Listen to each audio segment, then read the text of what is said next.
So what we do in the commission in terms of investments, okay, you want to invest in Nigeria, we are a bridge between the diaspora and the home country. So we advise, we guide, we help out. There are so many Nigerians everywhere in the world. Why don't we do something about it? So it was in Parliament that the diaspora issue came in. The House set up the Committee on Diaspora, and it made me the chairman. So when you talk about perception, it's more about how we behave. If you talk about the green passport, it's not about government. It's about attitude. Nigerians are recognized as the most educated immigrants. Now, the first thing is you don't have a dual exchange rate anymore. It was artificial before. Let us face that reality. You don't have a situation where somebody gets a 300 naira and goes to sell at 1,000. So you see, government is a continuum, but let us build on what others have done and stop having policy reversals. Welcome to the Connected Diaspora podcast, where we explore how Africans abroad and at home are building, creating, and shaping what's next in the world. We're your hosts, CG and Nosa, and each episode we go beyond the headlines to bring you real stories, fresh ideas, and honest takes on what is going on within the diaspora. So let's get into it. Nice. And before we start, CG, how are you doing? I'm not too bad, Nosa. How are you? Good. Nice to see you again. Yeah, looking fresh. Yeah, same with you. I like your shirt. So today on Connected Diaspora, we are joined by someone who is dedicated much of her life to telling Nigeria's story and building bridges with Nigerians all around the world. Honorable Abike Dabiri-Erewa is the chairman and CEO of the Nigerians in Diaspora Commission, known to many as NIDCOM. Before stepping into government, she spent years as an award-winning journalist at NTA, where she became one of Nigeria's most trusted broadcast voices. She served in the House of Reps, championed causes for diaspora engagement to youth opportunities, and is widely seen as the face of Nigeria's global outreach. Without further ado, can we all put our hands together for Mrs. Abike Dabiri-Erewa? Thank you. Welcome to the pod. Thank you. Nice to be with you guys. You're both looking great. Thank you. So are you, Auntie Abike? So how are you doing today? I'm good. A bit tired, but I've been around the world. Oh, well, tell us a little bit about where you've been. Oh, well, St. Lucia. Wow. On Mr. President's delegation. Okay. Then Rio de Janeiro. Oh, wow. And in St. Lucia, we met amazing Nigerians there. Oh, amazing. Rio was very touching for me because I visited, in Badagry, we have the slave trade route. Yeah. And we are planning a door of return where you're going to come, witness the work our ancestors took, and then receive you through, like kings and queens, through the door of return. So we're planning that. And then we go to Badagry, and they take me to a place called Little Africa, where you're going to see where the slaves arrived when they came. Wow. Very emotional. They are dumped there. A lot of them may be dead. If you're ill, they just leave you to die. Then it's a horrible sight, but they've turned it into a tourist thing. So the Brazilians were so eager to come to Nigeria to see where the ancestors were taken away. And there's going to be a good event if it does happen. That's amazing. It's about connecting with each other on the continent. Yeah. I saw all over the world. I think people were given scholarships from St. Lucia to come study in Nigerian universities. I think I saw that online. It's in the pipeline. We have a technical aid corps that does that. So if they require some services, Nigeria does provide. Nice. And they asked. So through the technical aid corps, and that's why it was set up, they will give them the services they require. Yeah, that's really interesting. The thing about the Rio, because I heard that in some of the parts in Rio that people actually speak Yoruba there. Oh, yes. They're actually have a massive community. Oh, absolutely. Actually, their Yoruba is deeper than mine. Wow. And that's saying something. They worship traditional religion that we Shango, have. Oduduwa. In fact, they presented me that Orisha thing, and every time they pray, I share. So we take that for granted. We really do. We take that for granted. They've preserved the culture, and there's this lady who told me her grandfather kept telling her she's from Nigeria. She is from Nigeria, and that people don't believe him, but she does. When we're done with the tour, she was in tears, and I promised her she's coming in October. So we have October 18 for the door of return. Nice. It's a very emotional thing, really. And that's why we should appreciate what the president is doing. Connecting, with our brothers and sisters, whether it's in Caribbean or Brazil, that connection is very important. Cultural exchange, business exchanges. And then, there's so much we all can do together with each other. Yeah, like Connected Diaspora. Yeah, that's what you are doing. So just to, get into a little bit about your background and, how you ended up in this position, doing what you do today. Just tell us a little bit about, because I know you started from journalism, how that was like, and how you transitioned from that into NIDCOM. It wasn't a difficult transition because what I was doing on television was like solving problems. I was doing more of human angle stories. Look, you talk about a problem and you find solutions for it and try to help out. A lot of human angle stories. So, what would you say was a highlight of the journalism time? Oh, The Miracle Baby. The story I did for 8 years. Wow. Trying to find the mother of a baby. A baby was being claimed by 3 women. Not men this time. 3 mothers said, she's my baby. And in those days, DNA was just beginning to be known. It wasn't even anything that was known. So it took us 8 years to unravel who the real mother was. How did you guys do which that? involved bringing the blood sample to the UK to do a DNA, which was just in the beginning of, it was something, we knew much about because the blood samples were the same. For the 3, everything seemed to be the same. And then eventually we got funding to do a DNA, and then through the police were very much involved, and then we got the real mother. Is there like a documentary for that we can watch? That seems really interesting. Except we go to NTA, but I'm working on something because the girl, the baby, we called her Mary the Miracle Baby. I mean, she's not a big girl. I'm just waiting for her to get married. So I put her on my she's scholarship. That grown, wow. Oh yeah, it's been years ago. Oh. She's been on my scholarship, and she's about finishing now. And hopefully she graduates, gets married, and But it was a story that people went home to watch. It was like my boss there, Frank Olize, used to say, a real life soap opera, because you don't know what's going to happen next. Yeah. It was, but like you said, we need to do something, a film, or a like documentary. And guess what? It was about selling babies, because it turned out that the nurse who, now there's this woman, 65 years old, who said, I'm pregnant, I was like, oh, wow, if you have a baby at 65, that is a miracle, right? Yeah. And then she came to the office. I went with her. We did the story. We clapped for her. I was excited. But it's like, okay, let me do a bit more investigation. So I went to a doctor, Professor, he's late now, Osage, Professor Bello Osage. He looked at everything and said, well, I have my doubts. Then that was episode 2. And then episode 3, the Medical and Dental Council came and said, we want to investigate. Episode 4, a woman shows up and said, I saw your story. I think she stole my baby. Because she used to come to the hospital to watch me. Yeah. And then it went on and on. And then guess what? A third mother showed up. that seems like a really interesting. It was a very interesting I would actually story. sit down to, I have to put something together on it. But Definitely. what necessarily got you into journalism in the first place? Like, that's such I think journalism looked for me. Oh, I didn't look see. for Did journalism. you study that at university? No. Look, that's very interesting. I actually I wanted to study political science. Okay. That's what I was admitted for at the University of Ife. Okay. So I got to Ife excited. And then I did only 1 year of basic studies, not 2. Because I was going to do 2 years basic studies, then you do your JAM.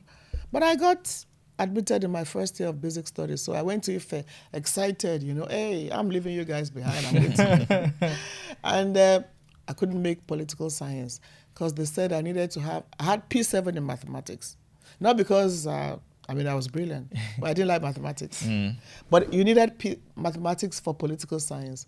So I had to change to a course that, my credentials could get me. And that was English. That was English. So I studied English, not knowing what I was going to do, but took it very seriously. I enjoyed every moment of the course. In fact, when we were in Ife, we used to have a lot of fun. I was part of a band, live wire band. We used to rap. Is it what? Rap. Oh, we used to rap. I'll rap for you. We had a good band, We'll do some beats after. Oh, yeah. Then, but I wanted to be, I saw myself on stage. I wanted to think, okay, I could be a singer, but that wasn't my calling. But along the line, I was posted youth service to Benin, to the news agency of Nigeria. So as a youth corper, I worked very hard. And this is a lesson for everybody. I wasn't a youth corper that would just go, I took it seriously. I'll follow them on assignments. I'll just write stories.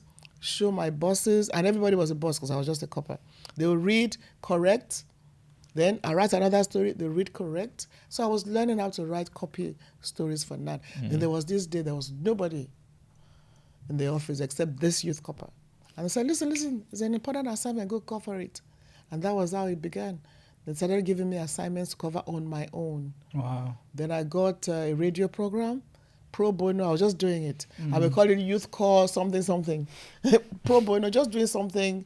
And I was enjoying it. So after that, I got a job with Bendel Television, where I worked for 1 year as a presenter. I was presenting a program called The World of Cartoons. Very interesting program. And then I was reading a bit of news here and there. Then I just decided I'll take this as my profession. So I left. I went to do my master's in Unilag. Okay. So I had my MS in... So journalism looked for me. Then when did the diaspora niche get into like the... How did you get into that? No, before the political side? diaspora niche, there was the House of Representatives. Oh, Okay. okay. So I spent 12 years in Parliament after working at the NTA. Now I came to the US for a leadership course at Harvard, Kennedy School of Government. And I was the only journalist actually in that group. Others were prime ministers, ministers. I was the only journalist, but I was nominated. Those are courses that there's a criteria before you can get into the course. But I was nominated by now Bishop Coker, who was Reverend Father Coker then, who had gone through the course, and felt, it was about leaders in a developing economy. So I did that course at Harvard, and it threw a challenge at me about, taking up leadership positions. So I got back to NTA where I was presenting Newsline, but it was like, oh, Harvard graduate, welcome. I wasn't allowed to present anymore. Okay, you start next week, 2 weeks, 4 weeks.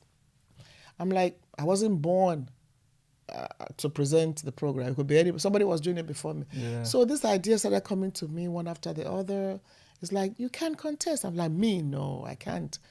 You can contest. It's like, no, I can't. It's dirty. But anyway, one day I just got up, went to my constituency in Ikorodu, started asking questions. The party then was AD. Went there, I started asking questions. Because I had time on my hands. Yeah. I wasn't giving much to do at the NTA. I'll do one report and that's it. So I started asking questions. What's your name? My surname was Erogbubu Ikorodu. Where's your ward? It depends on your family. I started attending ward meetings. And I did that for 4 months. And I'm like, okay, let's give it a shot. Then I went to Asiwaju Bola Ahmed Tinubu, who was the governor of Lagos State then and the leader of the party. Went to his wife first. Her Excellency, Ms. Remittances. I said, I want to contest. It's like, really? Let's go and see Daddy. So she took me to Asiwaju at a function in Ogun State. So she helped me, went to him. At a function, she said, she wants to contest. Asiwaju said, let us get home first now. So we went, and then I saw him. He gave me all the support and said, do your work with the grassroots. And I'd been doing that. And then 12 years on, we thank God for my 12 years in Parliament. And then after that, it's like, I'm done. Okay. I really didn't want to contest anymore for many reasons, which if we go into that, it may take the whole program. Yeah. But I just felt 12 years was enough. Let somebody else do it. So it was in Parliament that the diaspora issue came in. The House set up a committee on diaspora. And What was the urge or the spark that allowed you guys to see there's a need to really... That was the speaker, Dimeji Okay. Bankole, Right Honorable Dimeji Bankole. He traveled around, and I was on a few trips with him. It's like, there's so many Nigerians everywhere in the world. Why don't we do something about it? So it was actually his idea to have a committee on diaspora, and he made me the chairman.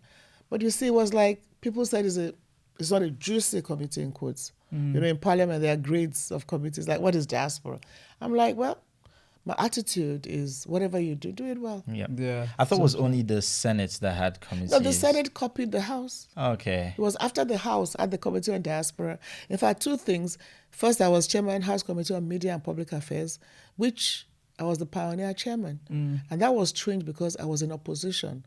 But the speaker then, Speaker Masari, who is now the governor, who was former governor of Katsina State, decided to make me the chairman because of my track record in journalism. And then the Senate came to me, Senator Ndoma Egba came to me and said, listen, we want to set up a committee on media.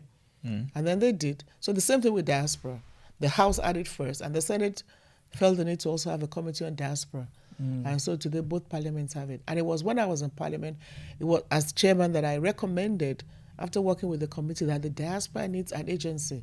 because we are huge. It's amazing. Well, every little Every. corner of the world. Yeah. You'll be so surprised. Honestly, I was surprised, and I saw that as human capital development. 100%. 100%. So that was it. And then I had nothing to do with. I left the parliament. Somebody else took up the bill. Honorable Joan and late Senator Rozoko took up the bill to set up the Diaspora Commission, and it became law. Incidentally, we won elections, and we're the ruling party. And then President Buhari, after, may so rest in peace, after making me his advisor on diaspora, when the commission came on board, felt I was the right person.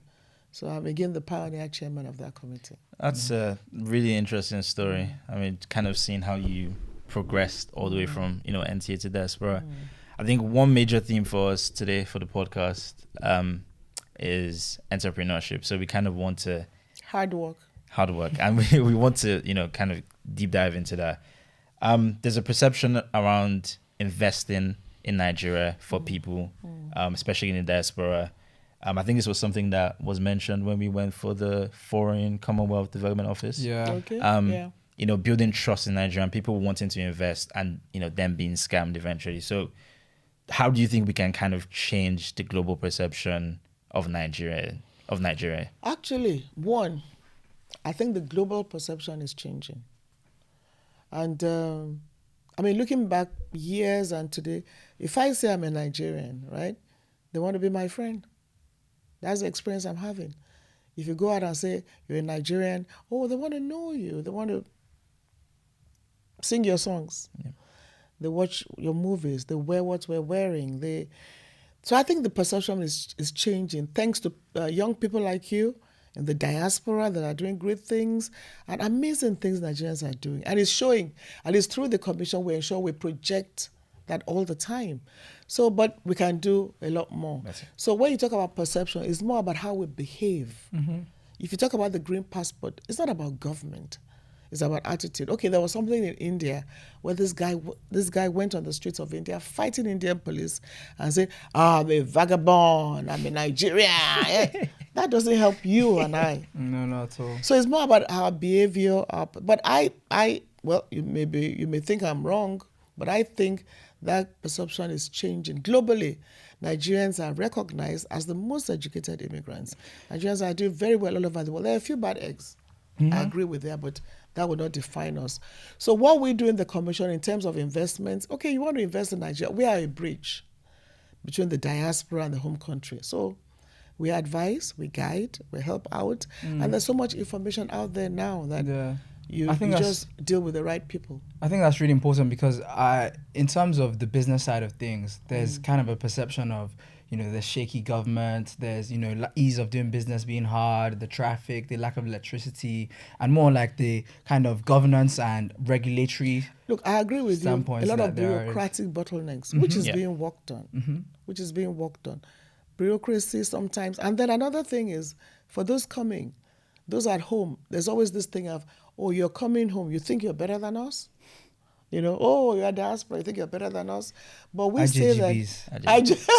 So is it like an attitude problem? Is there an attitude problem to that as well? Yeah, but we have to work at it. So we always say, when you do come, be polite to those you're coming to. Don't make it seem like, I'm better than you. We're all Nigerians trying to build our country. So we work at that. And I think that's just about it. There's an attitude sometimes, but not all the time. Yeah. But that is the part of what the Diaspora Commission does, When you have problems, we try to solve them. Those bureaucratic bottlenecks, we work. But I also believe that government is doing everything possible to eradicate, not just for Nigerians, any investor.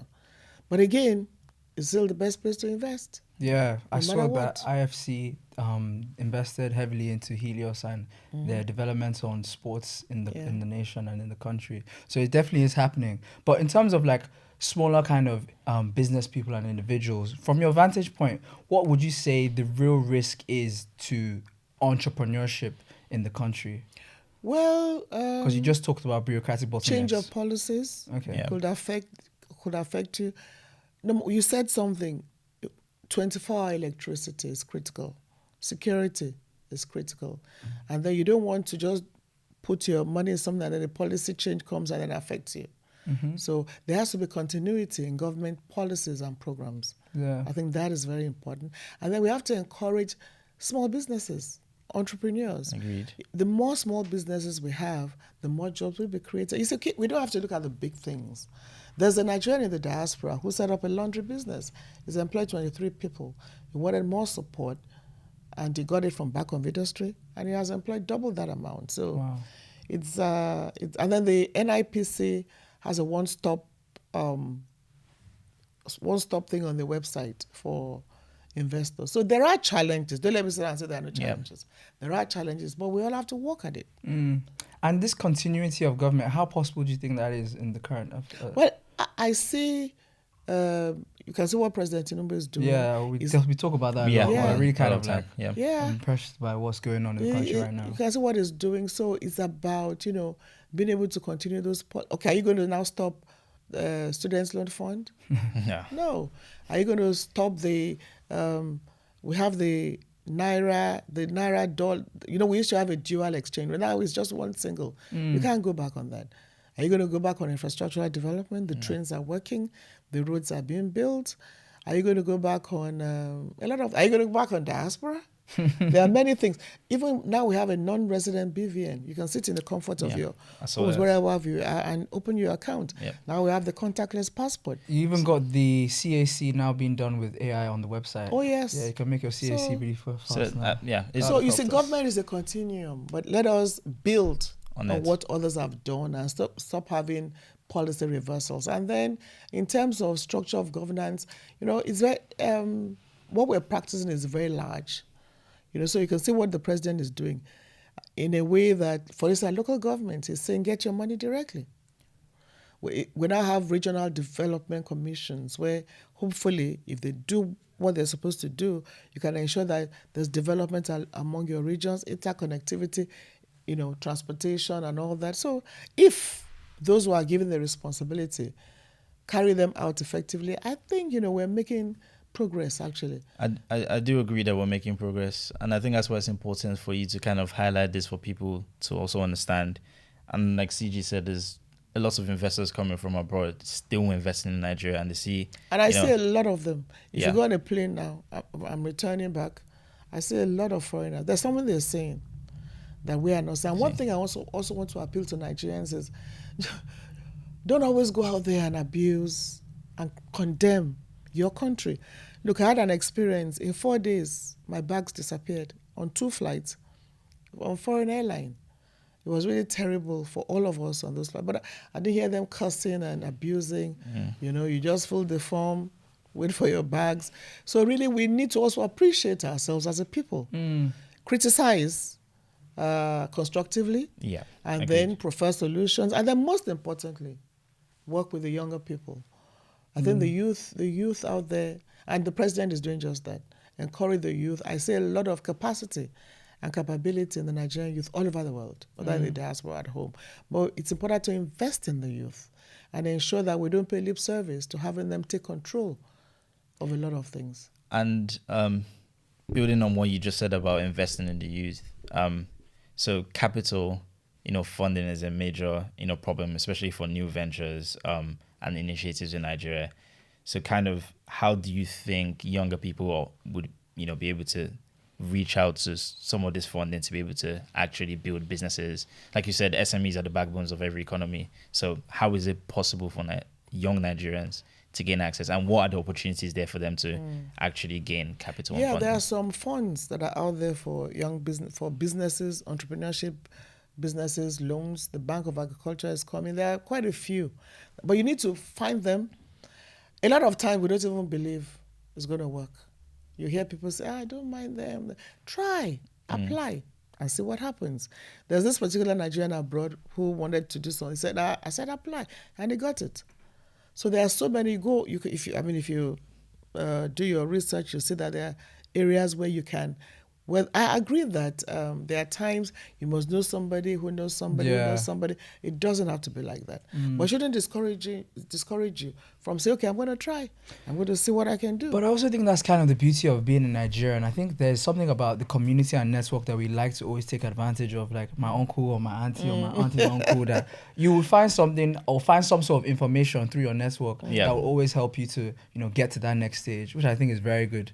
But in terms of like the current situation with the exchange rate and how, this trajectory of the exchange rate has been very poor of recent years, how do you see that, making a recovery with the current government? I think it's going to find its natural level. It was artificial before. Let us face that reality. It was artificial before. Now, the first thing is you don't have a dual exchange rate anymore. You don't have a situation where somebody gets at 300 naira and goes to sell at 1,000. And then we have to look inwards. Now we have a Nigeria First policy, which says it's going to be anything Nigerian first before you do other things. So if we're not producing anything, how do you help the economy? How do you get your dollars? So we have to be a productive economy. So that is why manufacturing, small businesses need to be encouraged. What are we producing? What are we producing? So again, it's part of what will be a long-term strategy, solution and strategy, which has begun. Yeah. And I think, building on that again, keyword remittances for Nigerians in diaspora. So we know diaspora's remittances are a success story in terms of volume. So how do you think we can channel this money to actually develop key sectors? And like you just said, instead of consumption. And there's an article, of you stating that Nigerians in diaspora remittances exceeded $90 billion in the last 5 years, Absolutely. Which is very crucial for economy. So how do you think we can actually use this money to develop, key sectors instead of just consuming? Already, you see, those remittances are more of private things. Okay, money that Nosa's mom 100%. sent through CG to do something, or money that CG sent to his sister or girlfriend for one thing or the other. So it goes to personal uses. Yeah. You saw what I'm saying? But it has helped the economy a lot. Now we're saying that beyond remittances, let's move to investments. Imagine if there's this guy in the East, the governor told us the story. He says when he went to talk to them, the guy is perpetually drunk. It's like, you do nothing. Oh, your son sends him $2,000 every month. There's nothing he'll do except have fun, drink, party. Imagine the son takes $100, $200 and invests in a property or something. So what we're trying to do is encouraging Nigerians in a diaspora investment fund. Yeah. Imagine 1,000 people put $100, $1,000 together. You can come together and say, what?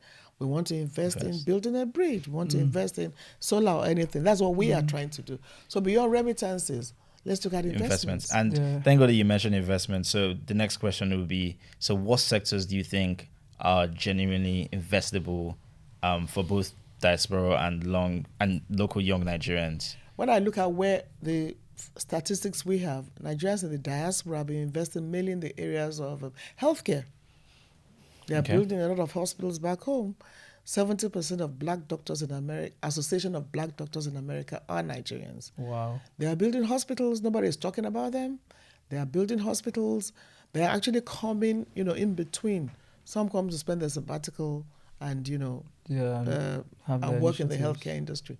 Agriculture, ICT, the food business, education. Those are the areas that we see that as attracting the diaspora to invest. And then looking at solar and all that. So a lot is going on in that regard. And I mean, many have actually returned to start these businesses. Yes. Could it be frustrating? Yes, sometimes. So what would you say to those people who get frustrated and decide, I'm Don't just going give back? up. No, well, yeah, I've had cases of I'm tired, I'm just going back.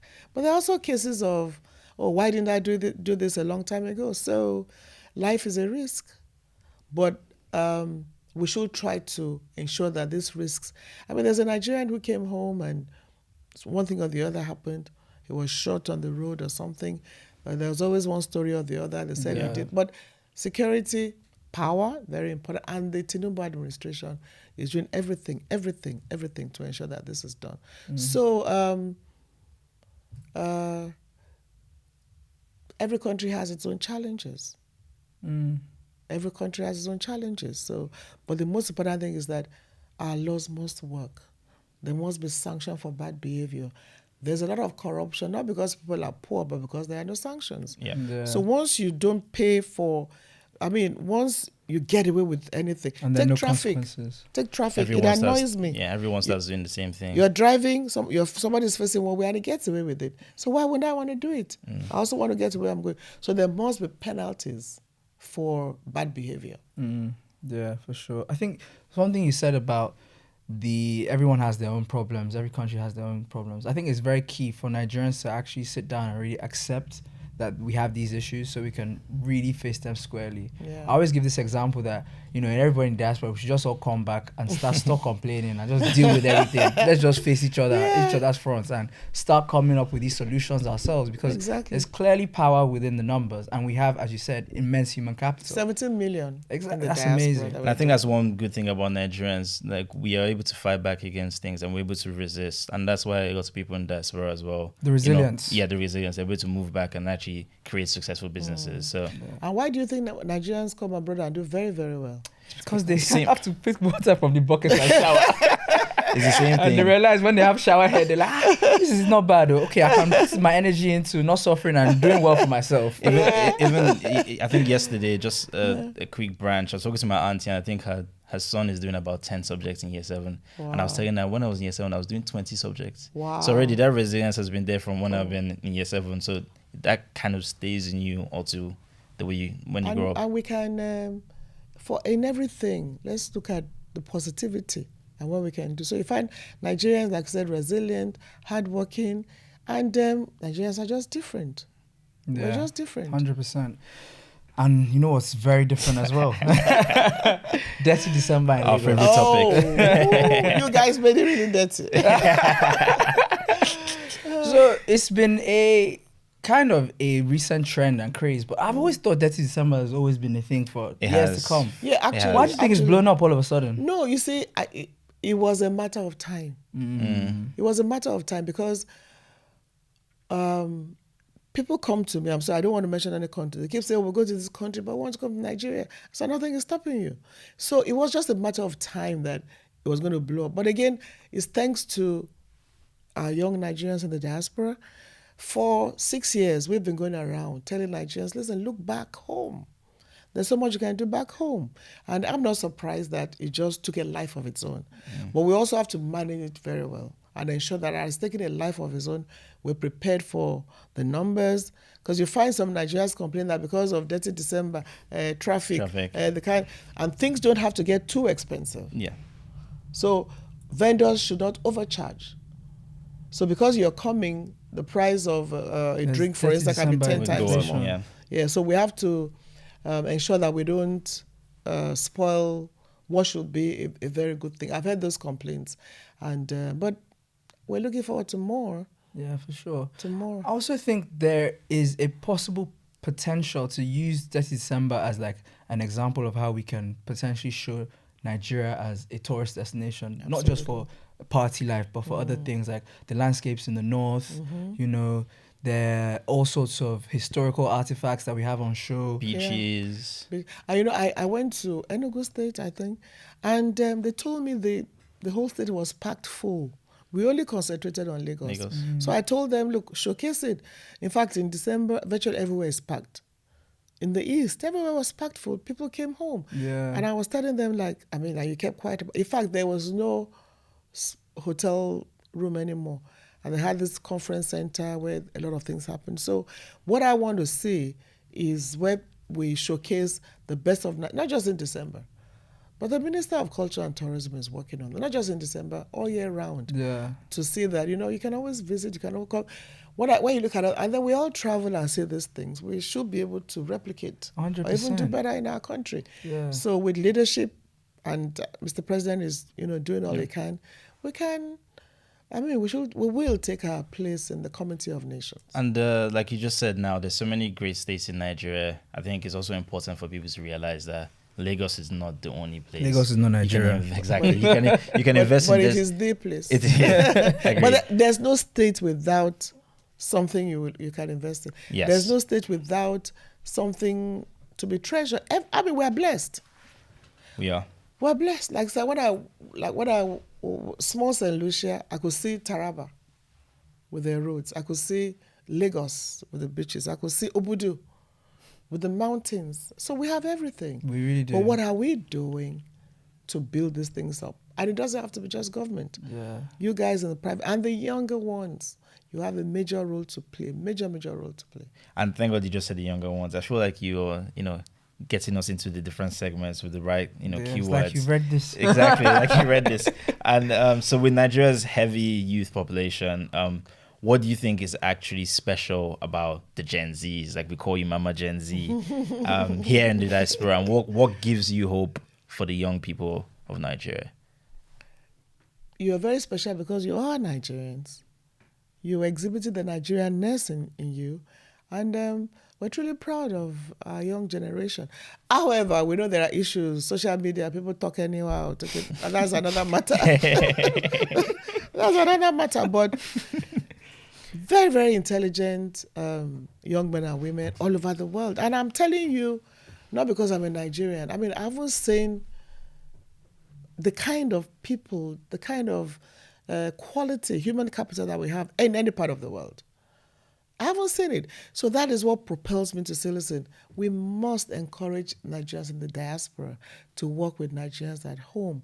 So for me, I'm so proud. I mean, every day there's one thing to celebrate or the other, but Nigerians excelling all over the world. How do we channel this into development back home? That is what we are trying to do. And that's what we want to ensure happens. So Gen Zs, millennials, which are they again? Baby boomers. Everyone. We all have a role to play. Yeah. Yes, for sure. So we've come to the final segment of our podcast today. It's called Plug or Pass. Okay. So basically what happens is I kind of propose to you a scenario or a kind of culture or food, and basically you can either plug, meaning you want to advocate for it, and pass, meaning no, I don't want that. You don't want one. it. So the first one is shaking waist more than a bride at a Lagos wedding. Plug or pass? No, let's go through that. So if I think that is bad, what do I do? I'll say You it's pass. bad. You pass. Okay. Yeah. Start again. So shaking waist more than a bride at a Lagos wedding. Pass. That's very bad. Those videos online. The funniest thing ever. There's one, I think the bride almost slapped this girl that, how dare you at my wedding? You're not supposed to outshine the bride. Yeah, for sure. Next one is something you kind of lightly touched on. So jumping into Twitter fights when people come for Nigeria or something that you don't necessarily agree upon. Plug.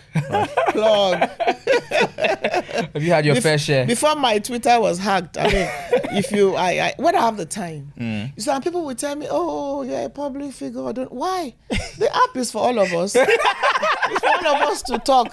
That's why it's Free speech. it's for all of us to talk. So please, plug, reply if you have to reply, and answer when you have to answer. Give it back. You have to give it back. Love that. Hosting a family reunion in Canada just so half of them can renew their visas. Plug or pass? But that doesn't happen anymore. Oh, did you say? Can you say it again? So hosting a family reunion in Canada just so half of the family can renew their visas. Pass. Pass. Because really, it may not happen. The reunion doesn't mean you renew your visas in Canada. I don't think so. Maybe I'm wrong. Oh, I didn't get the question. That was probably a bad one. So you do a lot of speeches, you do a lot of, television. So proudly mixing Queen's English with Yoruba and Pidgin in one speech. Plug or pass? Pass. Why do you say Just that? be who you are. Okay. Why do you want to? But I think Nigerian English is the best. But you should speak English properly. Why are you doing your face like that? You should speak. You don't agree with me? No, I definitely agree with you, 100%. You should. No, but actually, just be natural. Yeah. Just be natural if you speak, But pidgin, you can merge both, but not pretend. You know what I'm saying? You can switch accents. If Be you want authentic. to. Be authentic. Yeah. Just be who you are. Yeah. I don't want to speak because this way CJ is speaking. Just be authentic. Be who you are. So if it's pidgin, if it's but try to speak properly, pronounce words properly, And someone who says it's not your language, that's not the point. The point is try to speak good English. Amazing. Yeah. And the final message, in 30 seconds, what is your direct message to Nigerians who want to come back home and kind of build businesses and build and invest in their society? What would be your message to them in 30 seconds? Home will always be home. Let's do everything we can to build our country, Nigeria. There will be challenges, no doubt, but we all have to solve those challenges ourselves. The countries you are in, they were not developed by other people, but by the indigenes, by the people of that country. We can do the same with Nigeria, and I appeal to you to do the same thing for Nigeria. Rather than condemn our country, bring it down, let's criticize constructively, but know that together we can build a great Nigeria of our dreams. Amazing. Great. Thank you so much, Auntie Abike. Thank you very much for this very enlightening podcast. It was lovely having you. Hope to see you in the next episode, maybe. Oh, sure. Thank you so much. Thank you for your insights and your stories. And I want to say how proud I am of Nigerians like you in the diaspora that are doing great things. You're projecting your country. You're working hard. You're working and you're doing this. And, I'm so proud of you. Thank you so much. Keep it, and I see you at the very top. Amen. Amil. Amen. Well, thank you so much, everyone, for tuning in today. Love you to like, comment, and subscribe. And that is it. Thank you.